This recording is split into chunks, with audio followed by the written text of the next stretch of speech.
Անհետ մեղադրանք էր երկու ոստիկանի կեղծ ցուցմունքով զրպարտություններ ստեղծան, որ ես իբր տեսել եմ, որ ես ընդ որում հայրանուս էլ շեշտել են, նույնիսկ հայրանուս գիտեն։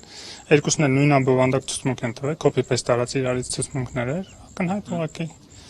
սարքել են, էլի copy ասած։ Իսկ գրավոր ազատ արձակման որոշումը Ինչ։ ինչպես է գնահատում։ Ազատությունը։ Իհարկե, լավ է, որ գրավոր գոնե հնարավորություն տվեցին ազատ արձակեցին, հա, բայց դա կարծում եմ իրենց պատասխանատվությունը ոչ միայն իմ, այլ բոլոր այս քաղբանտարկյալների, որ այսօր լցված են բերդերում, դրանով չի նվազում իրենց պատասխանատվությունը եւ իրենք պատասխան են տալու։ Այս գործընթացները ազդեցություն ունենալու են հետագա պայքարի վրա ու նաև հիմա քաղաքական խորհուրդ է ձևավորված ասնածառայում մասնակցություն ունենալու եք կամ հետայսույթ Անպայման ունենալու են մասնակցություն, ես կարծում եմ պայքարը հիմա երկու ուղղությամբ պետք է գնա, նախ եւ առաջ քաղբանտարկյալների ազատ արձակումն է բոլորի եւ մյուսը արդեն այն ինչ որ քաղաքական օրակարգում կա իշխանությունների հրաժարական, ինչքան շուտ ազատվենք այս հանցագործներից, այնքան լավ։ Հովսեփ, ինչ ես կարծում, ինչն է պատճառը, որ դու թիրախավորվել ես։ Ոչ միայն ես, դուք գիտեք, թիրախները կանգնած են այստեղ։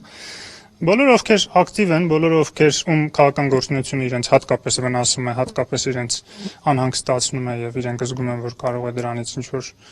իշխանություն կորցնեն կամ ինչ-որ լուրջ խնդիրներ ունենան, իրենց համար վտանգ է ներկայացնում եւ իրենք այլ ելք չեն գտնում, քան քաղաքական հակառակորդներին բերդեր նետելը։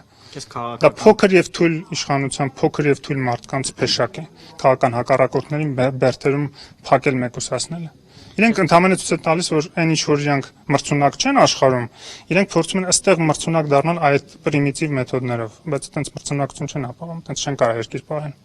Քեզ քաղաքական բանտարկյալ ես համարում։ Արդեն ոչ, ազատվեցի, բայց այս մի ամիսը այո, ասել եմ քաղաքական բանտարկյալ։ միջոցառում կար, որ հնարավոր էր տապալվել ձեր Այդ կալանավորվածները։ միջոցառումները լինելու են եւ այդ միջոցառումներում իրենց անակնկալներ է սպասում այս իշխանություններին։ Այսինքն դուք կազմակերպիչ էիք այդ միջոցառումներում։ Այո։ Իսկ մի փոքր կբացեք փակագծերը, ինչ միջոցառումներ, ինչ մասշտաբի։ Միջազգային խոշոր կոնֆերանս է լինելու Բրատիսլավայում, նվիրված Սլովակիայի Եվրամիության նախագահությանը, երիտասարդական մարդու իրավունքների նվիրված 150-ից ավելի ներկայացուցիչներ ամբողջ հետխորհրդային ու արևելյան գործընկերության հիմնական երկրներից, նաև Ռուսաստանից եւ եվրոպական երկրներից, այդ թվում Եվրոհանձնաժողովի ներկայացուցիչներ եւ այլն։ Անակնկալը, այսպես ասած, Կտեսնեն իրենք։ Ոչ միայն։ Նաև փաստորեն ձերբակալման որոշումն է բողոքարկվելու վերաքննիչ դատարանում, ինչ որ հույսեր կապում ես այս բողոքարկման։ Բոլոր իրավական ճանապարհները պետք է ամեն դեպքում սպառել։ Հայաստանում, իսկ եթե Հայաստանում չկարողանանք սպառել, ուրեմն Հայաստանից դուրս։ Ամեն դեպքում Հայաստան լուսնի վրա չի գտնվում, կա եվրոպական դատարանը, որի մաս է կազմում Հայաստանը եւ ստորագրել է խարտիաները, հա, այնպես որ տեսնենք։ Այն ինչ որ վերաբերում է իրավական ճանապարհին, բայց սա քաղաքական խնդիր եւ քաղաքական լուծումներ պետք է լինեն։ Իրավական լուծումները